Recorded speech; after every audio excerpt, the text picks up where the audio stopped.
Welcome to only IAS. स्वागत है आप सभी लोगों का प्रीलिम बूस्टर न्यूज़ डिस्कशन में। आज है 5 मार्च 2021। तो आइए देख लेते हैं ऐसे कौन से इंपॉर्टेंट आर्टिकल्स हैं जो आज हम कवर करने वाले हैं।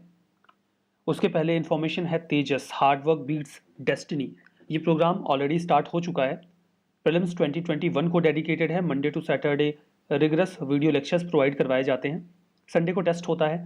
सीसैट के सारे lectures in one go provide कर दिए गए हैं। आप अपनी सहूलियत के हिसाब से देख सकते हैं। प्रीलिम्स और मेंस का स्टडी मटेरियल है और प्रीलिम्स एग्जाम के पहले ऑल इंडिया रैंक के साथ मॉक टेस्ट भी है। इसके बारे में आप बाकी की डिटेल्स इस कॉन्टैक्ट नंबर पे ले सकते हैं। हमारा जो फर्स्ट आर्टिकल है वो सिमलीपाल बायोस्फीयर रिजर्व में फॉरेस्ट फायर के बारे में है। तो कॉन्टेक्स्ट ये है कि अभी हाल ही में एक मैसिव फॉरेस्ट फायर देखने को मिला है सिमलीपाल बायोस्फीयर रिजर्व में, जो कि उड़ीसा में सिचुएटेड है। हालांकि बायोस्फीयर रिजर्व का जो कोर एरिया है वो अभी तक इससे प्रभावित नहीं हुआ है, लेकिन फिर भी इससे काफ़ी ज़्यादा नुकसान हो रहा है फ्लोरा को भी और फौना को भी। सबसे पहले आप लोकेशन देखिए ये है इंडिया का मैप और इंडिया के मैप में ये है उड़ीसा। उड़ीसा के नदर्न पार्ट में आपको यहाँ पर Similipal national park biosphere reserve मिलेगा। बात करते हैं सिमलीपाल के बारे में। तो सिमलीपाल ये जो नाम है वो सिमुल नाम के एक पेड़ से डिराइव किया गया है, जो कि एक प्रकार का सिल्क कॉटन होता है। ये पेड़ कुछ ऐसा दिखता है जिसमें रेड कलर के ऐसे फ्लावर्स होते हैं। इसी के नाम पर इस नेशनल पार्क का नाम सिमलीपाल नेशनल पार्क रखा गया है। ये एक प्रकार का टाइगर रिजर्व भी है जो कि उड़ीसा के मयूरभंज डिस्ट्रिक्ट में सिचुएटेड है। 1994 में इसे बायोस्फीयर रिजर्व का दर्जा भी दे दिया गया है गवर्नमेंट ऑफ इंडिया के द्वारा। यूनेस्को के world network of biosphere reserve में भी ये 2009 में ही शामिल कर लिया गया था। देखिए मयूरभंज एलिफेंट रिजर्व का भी हिस्सा है ये Similipal biosphere reserve. Similipal, Kuldiha, Hathgarh elephant reserve है। इसमें देखिए 3 प्रोटेक्टेड एरियाज आते हैं। सिमलीपाल टाइगर रिजर्व जिसकी हम बात कर रहे हैं, इसके अलावा हथगढ़ वाइल्ड लाइफ सेंचुरी और Kuldiha wild life sanctuary. Vegetation की बात करें तो सिमलीपाल में लगभग 1076 फ्लावरिंग प्लांट की स्पीसीज आपको मिलेंगी और 96 स्पीसीज ऑर्चिड्स की मिल जाएंगी। वाइल्ड लाइफ की बात करें तो यहाँ पर टाइगर्स, एलिफेंट्स मिल जाएंगे। अपार्ट फ्रॉम दैट 304 स्पीसीज आपको बर्ड्स की, 20 स्पीसीज एम्फीबियंस की और 62 स्पीसीज रेप्टाइल्स की सिमलीपाल बायोस्फीयर रिजर्व में देखने को मिल सकती हैं।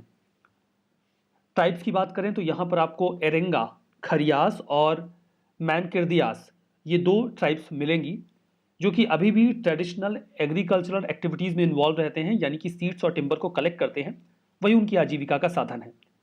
उड़ीसा में और कौन से प्रोटेक्टेड एरियाज हैं? नेशनल पार्क में भितरकनिका नेशनल पार्क भी आपको उड़ीसा में ही मिलेगा।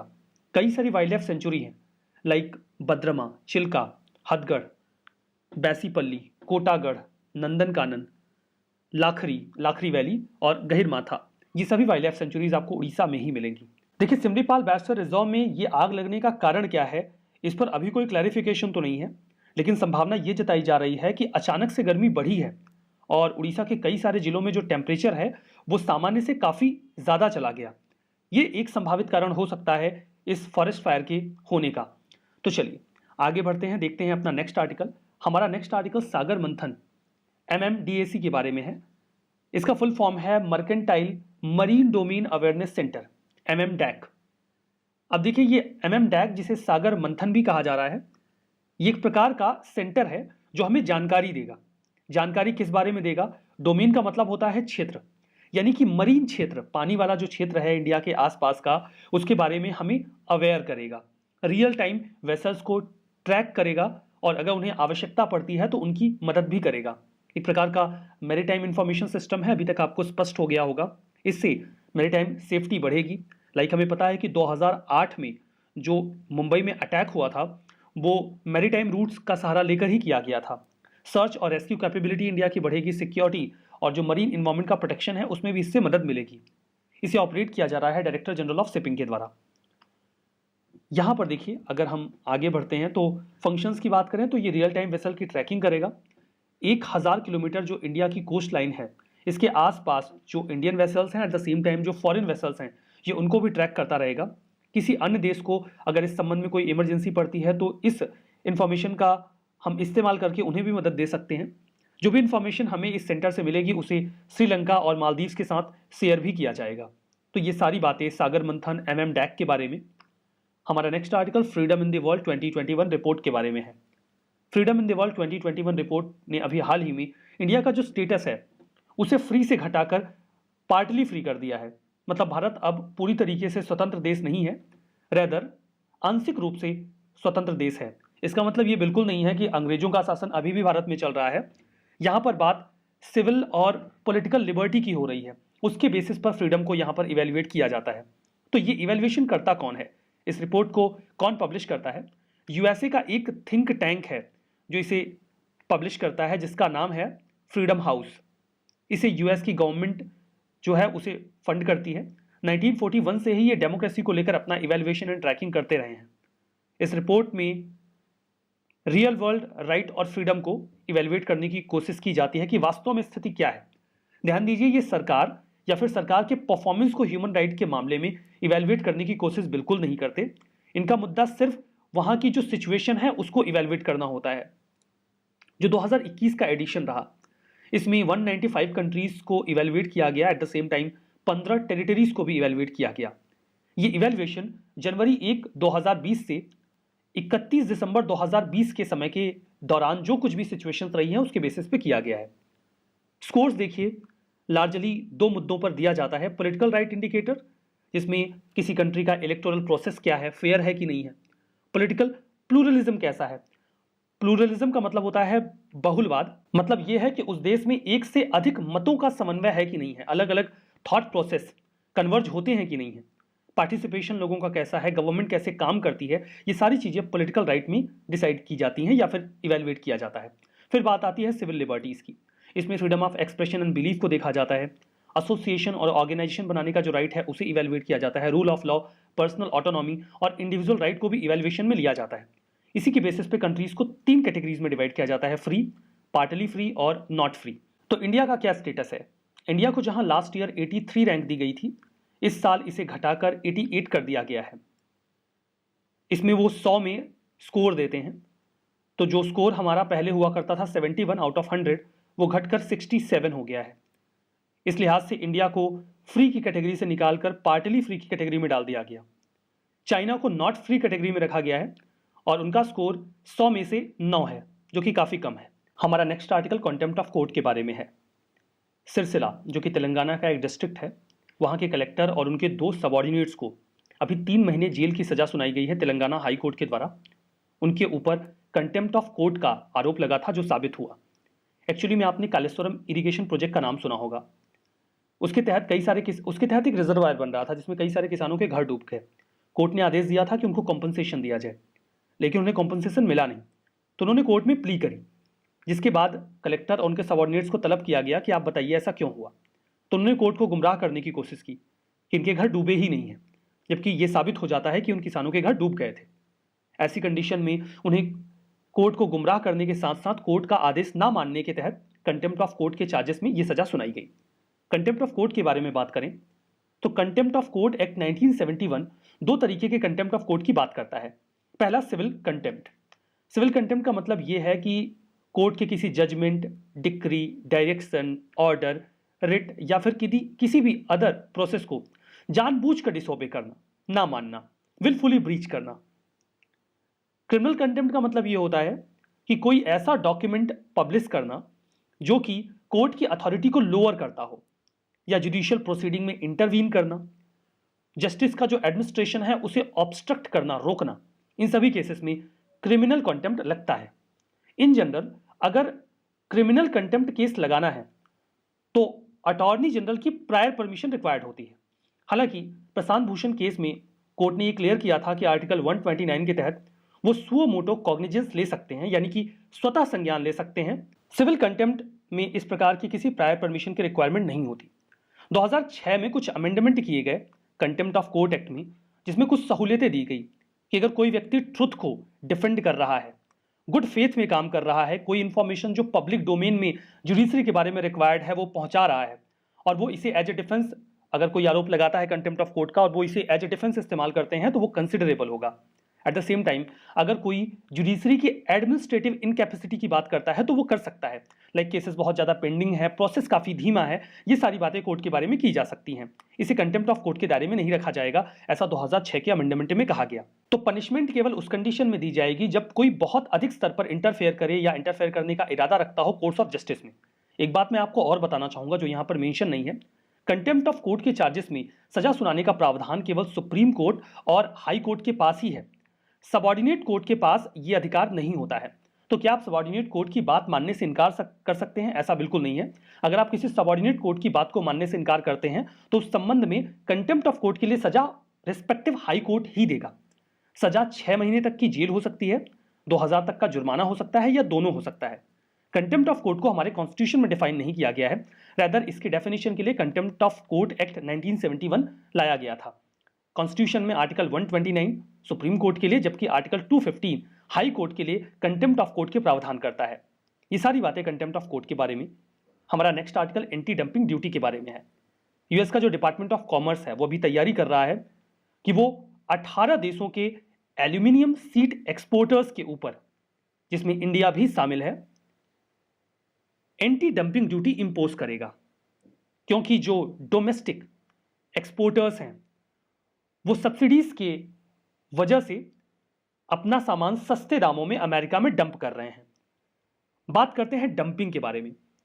देखिए, डंपिंग एक ऐसी ट्रेड प्रैक्टिस है जिसमें एक कंट्री या फिर एक फर्म किसी आइटम को दूसरे देश में उस प्राइस पर एक्सपोर्ट करता है जिस रेट पर वो अपने खुद के देश में नहीं बेचता। आप इस चीज को एक आसान एग्जांपल से समझ सकते हैं। ये है Chintu the aluminium seat exporter और ये है अंकल सैम यानी कि यूएसए। जो चिंटू है वो इंडिया से एल्यूमिनियम की शीट को यूएसए में एक्सपोर्ट करता है। इंडिया में जब चिंटू एल्यूमिनियम की एक शीट बेचता है तो वो 100 रुपए की होती है, लेकिन जब वो इस शीट को यूएसए में एक्सपोर्ट करता है तो महज 90 रुपए में एक्सपोर्ट कर देता है। यूएसए के जो डोमेस्टिक मैन्युफैक्चरर्स हैं वो एक शीट को 110 रुपए में बेचते हैं। ऐसी कंडीशन में जो यूएसए के इंपोर्टर्स हैं वो पसंद करते हैं कि वो चिंटू से एल्यूमिनियम की शीट इंपोर्ट कर ले, रैदर अपनी खुद की कंपनी से खरीदे, क्योंकि चिंटू की शीट्स सस्ती हैं। ऐसी कंडीशन में जो अंकल सैम है यानी कि यूएसए, वो इंडिया के ऊपर एंटी डंपिंग ड्यूटी लगा सकते हैं, ये आरोप लगाकर कि आप अपने खुद के मार्केट में तो जो एक शीट है वो 100 रुपए में बेचते हैं, लेकिन हमारे यहां 90 में भेज रहे हैं, ये गलत है। इस कंडीशन में जो यूएसए है वो इंडिया के ऊपर सपोज करिए एक शीट के ऊपर 20 रुपए की एंटी डंपिंग ड्यूटी लगा देता है, तो ये 90 रुपए की शीट यूएसए में जाकर 110 रुपए की हो जाएगी। इन दैट केस एक लेवल प्लेइंग फील्ड तैयार हो जाएगा। लेकिन ऐसा केवल तभी किया जा सकता है जब चिंटू इंडिया में इस शीट को 100 रुपए में बेच रहा हो लेकिन यूएसए में 90 रुपए में, यानी कि डोमेस्टिक मार्केट में वो जिस कीमत पे उस शीट को बेच रहा है यूएसए के मार्केट में उससे कम कीमत पे बेच रहा है। अब इससे चिंटू परेशान हो जाता है जब एंटी डंपिंग ड्यूटी लग जाती है। तो एक और कैरेक्टर यहां पर आते हैं जिनका नाम है रायचंद द एडवाइस मास्टर। ये एडवाइस देते हैं चिंटू को कि आप गवर्नमेंट से सब्सिडी मांग लीजिए, तब मजा आएगा। आप इंडिया में 100 रुपए में क्यों बेच रहे हैं? आप इंडिया में भी 90 रुपए में ही एक शीट को बेचिए और यूएसए में भी 90 रुपए में भेजिए। इंडिया में 100 रुपए में क्यों बेच रहे हैं? अब देखिए, चिंटू ने गवर्नमेंट से 10 रुपए की सब्सिडी ले ली किसी प्रोग्राम के तहत। एक्सपोर्ट को बूस्ट करने वाले कई सारे इनिशिएटिव हैं गवर्नमेंट ऑफ इंडिया के। अब चिंटू इंडिया के मार्केट में भी उस शीट को 90 रुपए में ही बेच रहा है और यूएसए के मार्केट में भी 90 रुपए में ही बेच रहा है। अब चूंकि दोनों ही मार्केट में चिंटू एक ही कीमत में शीट को बेच रहा है, in that case USA anti dumping duty नहीं लगा सकता, यह आरोप लगाकर कि आप जानबूझकर हमारे यहां सस्ता बेच रहे हैं, क्योंकि चिंटू तो दोनों जगहों पर सेम रेट में बेच रहा है। लेकिन इससे यूएसए के जो मैन्युफैक्चरर्स हैं उनको तो कोई फर्क नहीं पड़ेगा, उनका तो अभी भी 110 रुपए का ही है। इन दैट केस जो यूएसए है वो एक डिफरेंट प्रकार की ड्यूटी लगा सकता है। वो एंटी डंपिंग ड्यूटी नहीं होगी, रादर वो होगी काउंटर वेलिंग ड्यूटी। काउंटर वेलिंग ड्यूटी उस कंडीशन में लगाई जाती है जब कोई मैन्युफैक्चरर जो दूसरे देश में है वो अपने सामान को इस वजह से अपने होम कंट्री में सस्ता बेच पा रहा है as well as foreign country में, क्योंकि वहां की गवर्नमेंट उसे सब्सिडी दे देती है। ऐसे केस में एंटी डंपिंग ड्यूटी का केस तो नहीं बनता, लेकिन काउंटर वेलिंग ड्यूटी का केस बन जाता है। इस तरीके से यूएस अगेन 20 रुपए की काउंटर वेलिंग ड्यूटी लगा देगा और अगेन जो एक शीट की कीमत है उसे बढ़ाकर यूएस के मार्केट में भी 110 रुपए कर देगा। कुल मिलाकर अब आपको एंटी डंपिंग ड्यूटी और काउंटर वेलिंग ड्यूटी के बारे में जानकारी मिल गई। तो डंपिंग से होता यह है कि जो डोमेस्टिक मैन्युफैक्चरर्स होते हैं उन्हें नुकसान होता है, क्योंकि बाहर से जो सामान आ रहा है वो कंपैरेटिवली सस्ता हो जाता है। ये केस हर देश पर लागू होता है। अभी हम इंडिया यूएस की बात कर रहे हैं, चाइना सेम केस इंडिया के साथ करता है। वो इंडिया में अपने सामानों को अपने देश की कीमतों से कम कीमतों में डंप कर देता है, जिससे हमारे जो डोमेस्टिक मैन्युफैक्चरर्स हैं उन्हें काफ़ी दिक्कतों का सामना करना होता है। तो डंपिंग के केस को रेक्टिफाई करने के लिए एंटी डंपिंग ड्यूटी का सहारा लिया जाता है। WTO में भी इस प्रकार के टैरिफ लगाने की अनुमति दी गई है ताकि जो डोमेस्टिक मैन्युफैक्चरर्स हैं उन्हें एक लेवल प्लेइंग फील्ड दिया जा सके। काउंटरवेलिंग ड्यूटी एक डिफरेंट केस होता है जिस पर अभी हमने चर्चा की। अगर दोनों ही मार्केट में कोई प्रोडक्ट सेम कीमत पे बेचा जा रहा है, एंटी डंपिंग ड्यूटी का केस नहीं बनता, लेकिन ऐसा इस वजह से हो रहा है क्योंकि वहां की डोमेस्टिक गवर्नमेंट सब्सिडी दे रही है। ऐसे केस में level playing field domestic manufacturers को देने के लिए काउंटरवेलिंग ड्यूटी का इस्तेमाल किया जाता है। हमारा next article nationally determined contribution synthesis report के बारे में है। UNFCCC ने अभी हाल ही में, यानी कि UN framework convention on climate change ने एक रिपोर्ट पब्लिश की, NDC सिंथेसिस रिपोर्ट। इस रिपोर्ट में उन्होंने जो डेटा 31 दिसंबर 2020 तक 75 पार्टीज की तरफ सबमिट किया गया था UNFCCC को, उसे ओवरव्यू किया, जिसमें 48 NDCs का जिक्र था, 48 नेशनली डिटरमाइंड कॉन्ट्रीब्यूशंस का। ये देश जिन्होंने अपनी ये NDC की रिपोर्ट सबमिट करी UNFCCC को, ये पूरी दुनिया में 30% ग्लोबल ग्रीन हाउस गैस का एमिशन करते हैं। तो उन्होंने इन रिपोर्ट्स को इवेल्युएट किया, जो डेटा सबमिट किया गया था उसे एनालाइज किया और उसी के एनालिसिस को पब्लिश किया। फाइंडिंग्स में यह मिला कि UK और यूरोपियन यूनियन ही ऐसे रीजन्स हैं 18 वर्ल्ड के बिगेस्ट एमिटर्स में से जिन्होंने अपने green house gas reduction targets को काफी अच्छे तरीके से बढ़ाया है। बाकी लोगों ने अच्छे से बढ़ाया नहीं। जो दुनिया के 16 बड़े एमिटर्स हैं उन्होंने या तो अपने इमिशन रिडक्शन टारगेट्स को बढ़ाया ही नहीं या बहुत कम बढ़ाया। UNFCCC ने यह कहा कि अगर हम चाहते हैं कि हम पेरिस क्लाइमेट चेंज का जो एग्रीमेंट का टारगेट है, जिसमें हमने कहा कि हम प्री इंडस्ट्रियल एरा से जो ग्लोबल टेम्परेचर है उसे 2 डिग्री सेल्सियस से ज्यादा नहीं बढ़ने देंगे, कोशिश करेंगे कि 1.5 डिग्री सेल्सियस से ज्यादा ना बढ़ने दें। इसे अचीव करने के लिए हमें और एम्बिशियस क्लाइमेट चेंज टारगेट्स लेने होंगे। बात करते हैं UNFCCC की। ये United Nations framework convention on climate change, जो इसका फुल फॉर्म है, ये क्लाइमेट चेंज को मिटिगेट करने का एक इनिशिएटिव है। UNFCCC ये जो कन्वेंशन है ये 1992 में आया था, रियो डी जेनेरियो यानी कि ब्राजील में, इसीलिए इसे रियो समिट कहा जाता है, अर्थ समिट कहा जाता है। इसका उद्देश्य क्लाइमेट चेंज को रोकना है, जिसके लिए ग्रीन हाउस गैसेस को कम करना होगा। लगभग यूनिवर्सल मेंबरशिप है, 197 पार्टीज हैं इसकी। ये 2015 के पेरिस एग्रीमेंट की भी पेरेंट ट्रीटी है और 1997 में जो क्योटो प्रोटोकॉल आया था उसकी भी पेरेंट ट्रीटी है। मतलब ये दोनों ही एग्रीमेंट और प्रोटोकॉल इसी UNFCCC पर ही बेस्ड है। इसका सेक्रेटेरिएट जर्मनी के बॉन में है। ये ग्रीन हाउस गैस के कॉन्सेंट्रेशन को कम करने की कोशिश करते हैं। कोशिश की जाती है कि क्लाइमेट सिस्टम में इंसानों का हस्तक्षेप कम हो, जिससे कि हमारा इकोसिस्टम अच्छे से वर्क कर सके। हमारा next article exercise desert flag 6 के बारे में है। For the first time India की एयर फोर्सेस में पार्टिसिपेट करने वाली है एक्सरसाइज डेजर्ट फ्लैग 6, जिसे UAE होस्ट करती है। UAE का जो एयर फोर्स है वो होस्ट करता है। ये एक annual multi national large force employment warfare exercise है। मतलब कई सारे देश इसमें शामिल होते हैं। इंडिया अभी तक शामिल नहीं होता था, लेकिन अब इंडिया भी शामिल होगा। ये दिखाता है कि इंडिया और जो UAE है उसके बीच में अब डिफेंस में इंगेजमेंट और भी बेहतर हो रहा है। लोकेशन देखिए UAE की, ये है इंडिया, यहाँ पर आपको दिख रहा है ईरान, ये है सऊदी अरेबिया और यहाँ पर कुवैत है, ये ओमान है और इसके नॉर्थ में यहाँ पर आपको दिखेगा UAE। इंडिया से UAE की आप एक लार्ज इमेज यहाँ पर देख सकते हैं। इस एक्सरसाइज को 3 हफ्तों तक चलाया जाएगा, 3 से 27 मार्च के बीच में UAE में। इसमें कौन कौन पार्टिसिपेट करने वाला है, किस किस देश की air force? UAE, India, USA, France, Saudi Arabia, south Korea और बहरीन इसमें पार्टिसिपेट करेंगे। इंडिया UAE के साथ बिलात बायलैटरल नेवल एक्सरसाइज कंडक्ट करता है और डेजर्ट ईगल 2 नाम की एक एयरफोर्स एक्सरसाइज जो कि बायलैटरल होती है, 2 देशों के बीच में होती है, उसे भी कंडक्ट करता है। तो ये सारी बातें इस एक्सरसाइज के बारे में। यहाँ पर कुछ स्टेटमेंट है, आपको ट्रू एंड फॉल्स बताना है। Exercise desert flag 6 annual multi national large force employment warfare exercise है। UAE की एयरफोर्स इसे होस्ट करती है। सिमलीपाल वेस्टर रिजर्व वेस्ट बंगाल में है। कॉन्टेम्प्ट ऑफ कोर्ट कॉन्स्टिट्यूशन में डिफाइंड नहीं है, लेकिन जो वर्ड है उसे वहाँ पर मेंशन किया गया है। एंटी डंपिंग ड्यूटी इसे इम्पोज किया जाता है ताकि जो इम्पोर्टर है वो अगर सब्सिडीज ले रहा है अपनी होम कंट्री में, इसकी वजह से अपना सामान सस्ते में एक्सपोर्ट कर रहा है, तो उसके नेगेटिव इम्पैक्ट को ये जो इंपोर्टिंग कंट्री है उसमें रोका जा सके, डोमेस्टिक प्रोड्यूसर्स को प्रोटेक्ट करने के लिए। तो बताइए कौन सा स्टेटमेंट सही है, कौन सा गलत है। बाकी जो इसका PDF है आप उसे ओनली एस के टेलीग्राम चैनल से डाउनलोड कर लीजिएगा। Only IAS nothing else channel का नाम है। 1,01,000 से ज़्यादा सब्सक्राइबर्स हैं, जिससे आपको आइडिया लग जाएगा कि कौन सा सही चैनल है। बाकी लिंक टेलीग्राम में भी दिया गया है, वहाँ से भी आप इसे एक्सेस कर सकते हैं। तो आज के इस सेशन में हम यहीं पे रुकते हैं। Thank you very much.